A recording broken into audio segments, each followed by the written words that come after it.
Hello YouTube viewers, welcome to my channel Science to Technology. In today's show, Future Friday, we're gonna talk about 100% green grid or 100% renewable energy system.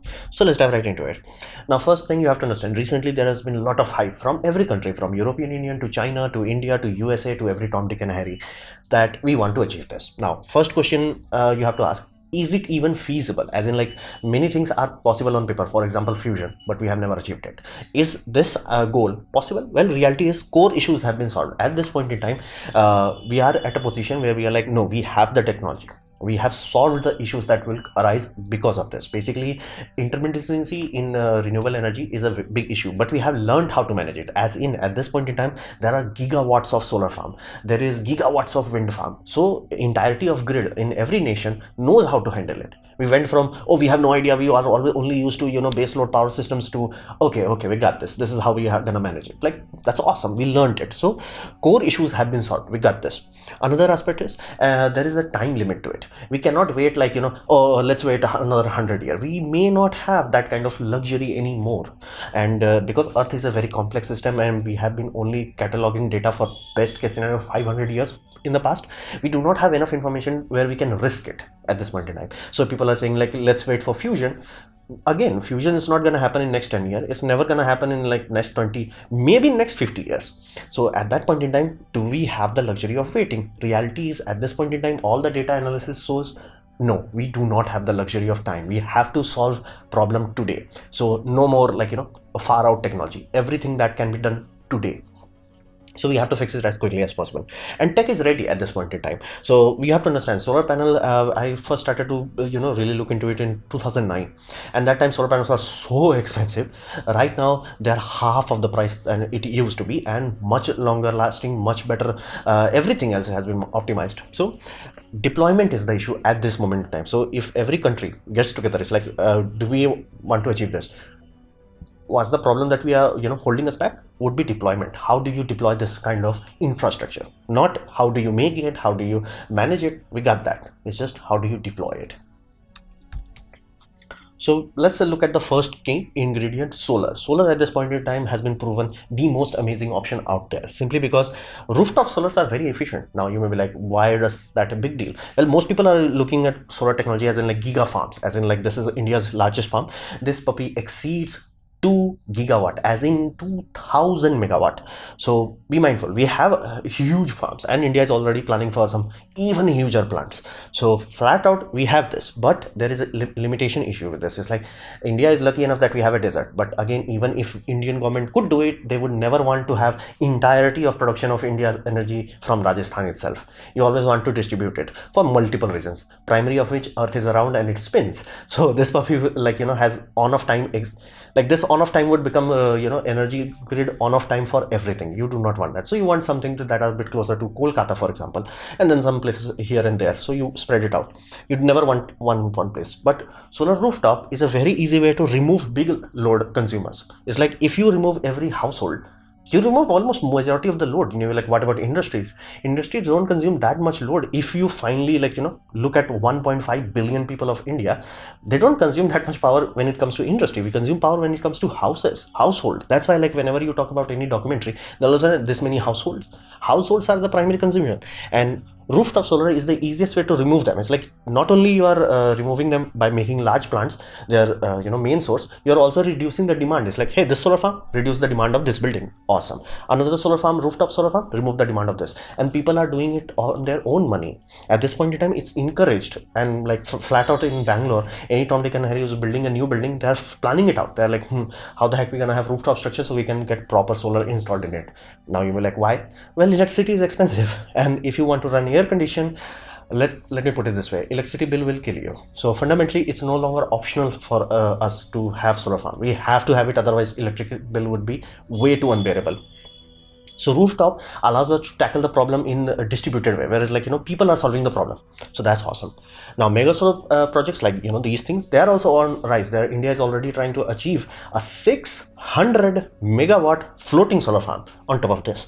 So we are working tirelessly on that. And this two-prong attack, basically, you are removing consumer and you are adding bulk load power supplies. Awesome. And many times people would ask, like, what about the carbon dioxide produced making these things? It does consume steel, does consume glass, does consume silicon, all that. That's absolutely wrong. That's the benefit of mass production. Because this technology is mature enough people have poured their R&D money into this. It's like we have reached a point where it's like, let's say a panel releases, let's say 1 ton carbon dioxide. Just go with that number. 1 ton carbon dioxide in making that panel. Let's say you made 1 ton, and let's say installation, delivering, shipping and all that, just that releases 1 extra ton. So 2 ton this puppy produced. Okay, awesome. But here's the deal. If you calculate the energy it will produce throughout its lifespan, the amount of energy it produces would be so high that there is no other known technology that can achieve same thing in same carbon footprint. Meaning there is no other option. Like in 2 tons, you could not produce the amount of energy that a solar panel can produce. Flat out. Like flat out. Even hydro dams, because the concrete is a ludicrously powerful greenhouse emission system. So you have to understand that. That's why people are pouring into solar cells. It's not like, oh, we are like burning the atmosphere because we are making solar cells. No, we're not. It's like there is no other option at this point in time. And there are 2 schools of thought at this point in time. People who are working on this, be it LG, be it other companies, it's like there are two-prong attack on this. Is like reducing cost. First, many people are working on cheaper alternatives to silicon systems. While they do work, they are becoming cheap enough where I can think about it, but they're not very cheap. But a lot of people are working on that, and they're trying to achieve the same efficiency, basically the efficiency we have today, in cheaper panel. That would be awesome. That's one school of thought that would be really helpful for rooftop solar. And then you have another option, people who are working on ludicrously high level technology, but like gallium solar cells, multi-junction solar cells, because you have to understand, single junction, no matter what you do, will never achieve higher than 30%. But if you go to multi-junction, you can achieve as high as like 40%, or some cases 50. But those will be very expensive. Would it make sense for common user? Hell no. But it will make sense for this puppy. So think of it this way, like this is here, and somebody cracks, let's say, triple junction solar cells, which have been made for some satellites, very expensive military satellites. Even commercial satellite cannot afford that. That's how expensive they are. But somebody figures out mass production and all that jazz. This puppy can literally double in its power, and government does not even need to buy a single square foot of land. They're like, yeah, the same thing, just replace this puppy and tada, double the power. So these 2 people are school of thought. They are working on it right now. So do not expect in the future that solar will change much, because it is a mature technology. It's like it's gonna refine. So there will be a school of thought that will make your rooftop solar cheaper, and there will be another that will make it expensive but will make it longer lasting and far more efficient. So solar is a very strong contender at this point in time for solving energy issue. Then we come to wind.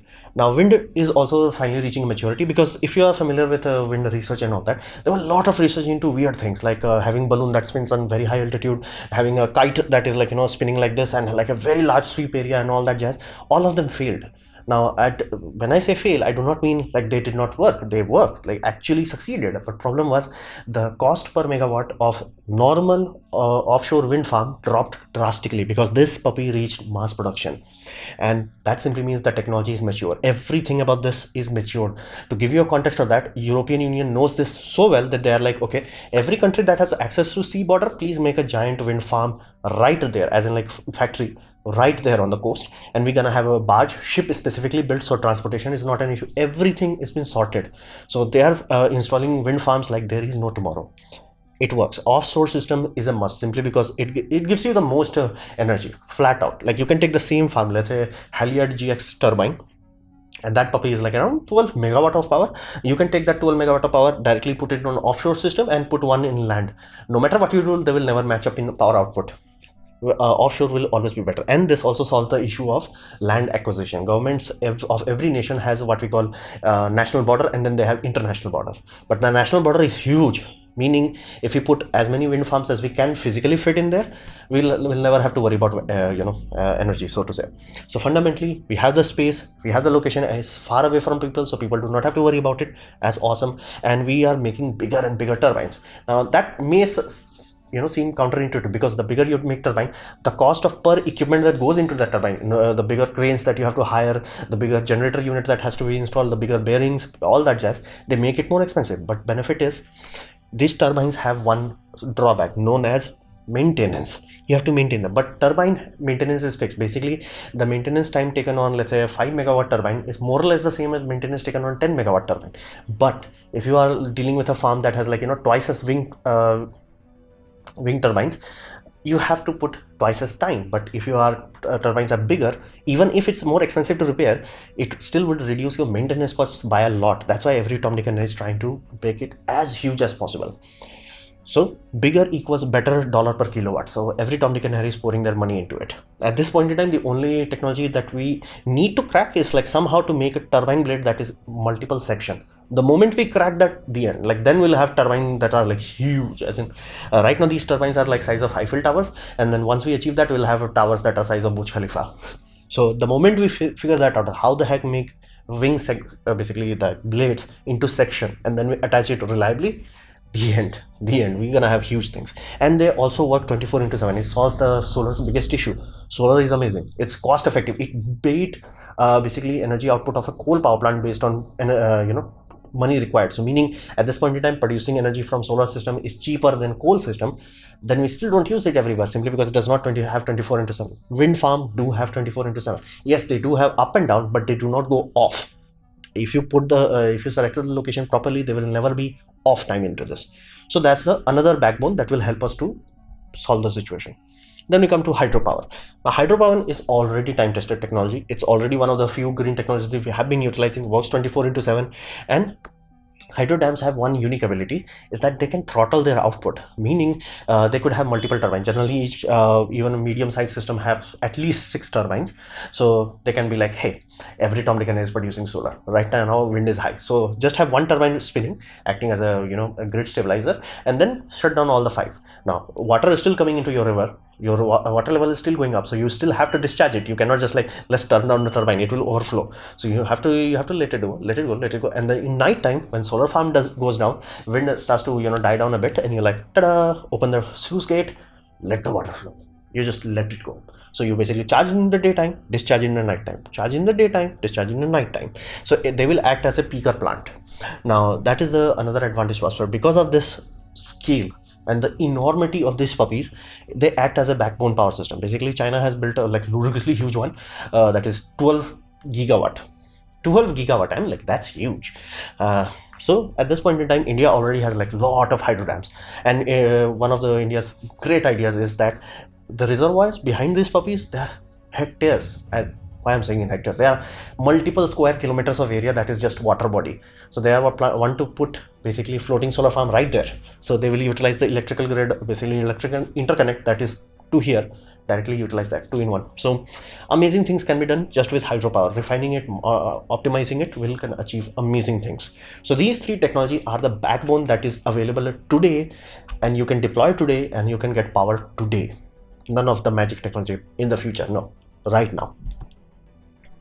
Then we need a lot of support structure. Right now, that's the biggest weak link at this point in time, because unless you have ultra high voltage DC interlinks, it will simply not work. And it has been an issue. For example, California literally has this day where they were producing boatload of power. So what they did? Shut down every single solar farm. Like, wait a minute, why the heck they had to shut it down? They had no consumption. They were not interlinked with each other's states, so they could not sell the electricity. So they had to cut it down. And that's issue is very serious with wind farm also. Now Europe is learning from this experience, and they're interconnecting, and they're pouring boatload of money. And their end goal is by 2030, every nation in European Union should have the ability to transmit 10% of its national capacity anytime. So basically, if they are overproducing, 10% should be easily sellable to anyone else. And if they are down to 10% of the whole nation's requirement should be easily consumable. So that's why they are investing a boatload of money in ultra high voltage DC. AC does not transmit very far. So like even China is pouring, I think at this point in time, China is the highest voltage system, 1200 kV DC system. That's ludicrously high. Like those transformers are like freaking huge. So that is necessary. Without it, you simply cannot connect countries, basically flat out. India is such a huge place where in Rajasthan we have more than enough solar to literally power everything. But what will happen like if Rajasthan itself is not consuming a lot of power, you'll have a scenario where electricity, they have to shut down the farms, which you really don't want. So that's why you have to have interconnect that can transmit it from North India to South India. And then you can be like, okay, just produce power, because there is always a demand on the grid. So, and you can shut down everything that can be shut down. For example, hydro dam systems.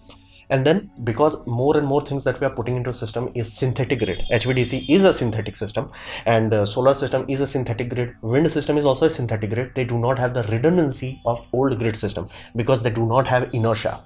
Inertia is basically, think of this way, a huge steam turbines plant system generally will have a big ass generator. For example, 600 megawatt. They have 600 megawatt huge ass generator, even huger turbines connected with even more turbines. So you are talking about a spinning mass that could be as high as 1000 ton. Now 1000 ton is so huge that it's spinning at, let's say if it's a two pole system, it will be spinning at 3600 rpm. It's such a high amount of inertia that even if an industrial power plant is like, we're gonna melt metal, and they just connected a huge system that is drawing 10 megawatt of energy and huge back EMF, spinning inertia is like, bro, I don't care. It's like it will barely slow down, and the slowdown will be slow enough that computer can detect, hey dude, why your RPM is 3192? Okay, well, steam valves, please open it up. So that's the benefit of inertia. You want this. This is a desirable effect. But if everything is coming from inverters, you do not have that. So we have to introduce what we classify as synchronous condenser. Now we used to have this. This is one of those technology that we lost almost because we did not need it. Capacitor technology became better enough that we replaced this. But this is just a free spinning synchronous brushed motor. That's all it is. It's just a motor that spins. So it because you can directly control the rotor current and system, you can make it in such a way that it can fine tune the reactive and active power. So not only it gives you physical inertia, so if a big load changes happen, this absorbs enough of it long enough that other systems can compensate. For example, inverter can like, whoa, let's increase the pulse count and all that jazz, so they can compensate for it. And it also provides good short circuit protection. We used to have a lot of these, but capacitor replaced them. Capacitor will not give you that inertia, so we have to pull this back on. Apparative video download, like this was one of those technologies like, wow, it has modern uses. So synchronous condensers would be needed for throughout every large substations. Even HVDC substations, they have like 3 of them for each phase. And then okay, we have all this. How do you store an excess power? You have to do it. Every system has to be built overbuilt, because if you are totally relying on intermittent system, you have to have huge battery systems. The best system that I can see that I can reliably count on that exist is cryogenic energy storage system, because this puppy can give you the same capacity of a pumped hydro gigawatt hour in a size that is much smaller and does not require like ludicrously specific location requirement. You have infinite amount of water, you have infinite amount of height gradient to infinity, you get the point. And those things are very hard to find most places. So this sort of system can solve that. And if you have multiple of these throughout the country, these will be small enough to do that. You can literally remove this, like, dude, solar, we got this, wind, we got this, hydro, just in case. You may have 1 or 2 coal power plants that are still adding the grid stability, because again, they took a big loan to build that system. Government bought it from them, so government have to phase them out. They cannot just like, hey lol, bye. You can't do that. So they could be like emergency scenarios where it's like some fault happened, some big farm went down, you're like, okay, this puppy can act as a backup system. So kind of cryogenic energy storage system can provide big bulk load of power, so you can manage a lot of situation. And this also has spinning mass, so that's awesome.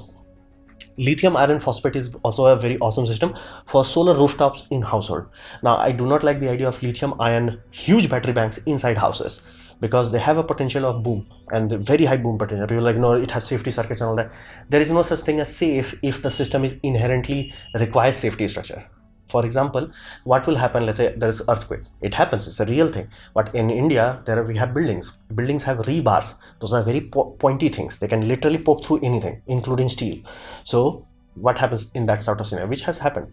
It sets the building on fire. So fundamentally, I do not like the idea of lithium ion. Lithium ion is expensive. So take lithium ion, put it into car, because we are used to car going boom. So, and car is very lethal, so we are used to that. But I want my house to be very safe, passively safe, meaning like even if I mess it up, it won't go boom. So fundamentally, lithium iron phosphate is really good for household system. And if you have large enough manufacturing capacity of that, rooftop solar plus lithium iron phosphate system, it's not very expensive.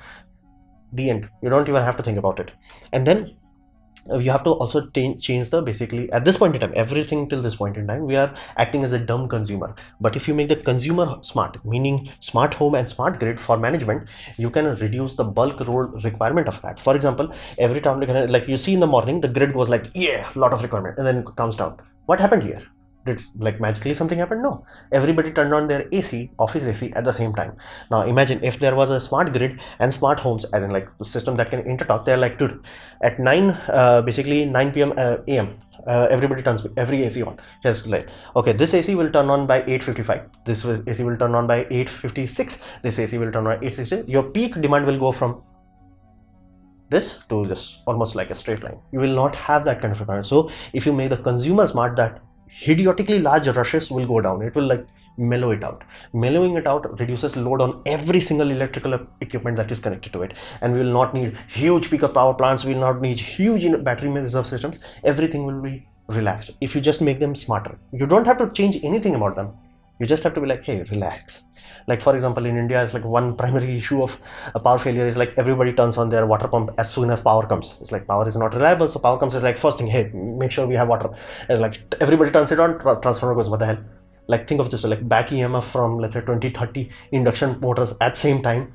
Yeah, good luck that transformer. So smart home will solve that. It's like, hey, I get this. You want to turn this on? Okay, let me check. I'll check too much back EMF and EMF is okay. Now you turn on. That alone will save everything. So fundamentally, not only we have to make a good power production system, we have to also make good consumption system. So smart homes and smart grid will help that. And we can have biomass and biogas system for auxiliary requirements. And then, nothing else is needed, because I really do not like nuclear simply because it has ludicrously high failure potential. It's like, yes, people die in car accidents. Yes, people die in solar. Yes, people die in wind. Nuclear has the only tendency is like the amount of money humans have burnt just to contain Chernobyl, the amount of money we have burnt just to contain Fukushima is so huge. It's like, it's mind-boggling. And people like, future design will be safe. Everybody said the same thing about Fukushima and same thing about Chernobyl and it's like every time something bad happens, then people are like, oh. So it's like, it does not tolerate mistakes, and we are human, we make mistakes. So fundamentally, I do not like that. What about fusion? 30 years away. And we do not have 30 years to wait. And the amount of money burnt on this puppy is like around trillions of dollars. To give you a context of it, that's enough money that right now there is a plan that buy Australia's whole basically desert area in the center and just transmit all the power to Europe. Europe will be carbon neutral instantaneously. That can be done in that kind of money. So that's the amount of money we burnt on something that never is, it's not yielding results. And like, think of it this way, like if you are dying right now, you will risk anything. Heck, you will risk chemotherapy, knowing full well it's gonna harm you. But if you're dying right now, chemotherapy will kill you 10 years from now. You can accept that. So that's the whole thing. I do not like nuclear for this exact reason. It's like either it's a pie in the sky, or it's like so dangerous that it's like oops is not acceptable, and humans do oops. So for all these things combined, like things that we have right now, we can look into our future and be like, we can manage this. We can truly achieve 100% renewable energy grid in next few decades. It's just a issue of deployment. So this is one of those things that I can see, I can live long enough to see, hopefully. So this was my presentation on 100% renewable energy grid system. Hopefully you have liked it, learned from it. In that case, please click the like button, share it amongst your friends. That will help me a lot. If you didn't like it, didn't enjoy it, I urge you to press dislike, press it twice to show me extra disappointment. Please leave a comment because I do try to reply to all of them. Subscribe, press the bell icon if you're free, and as always, thanks for watching.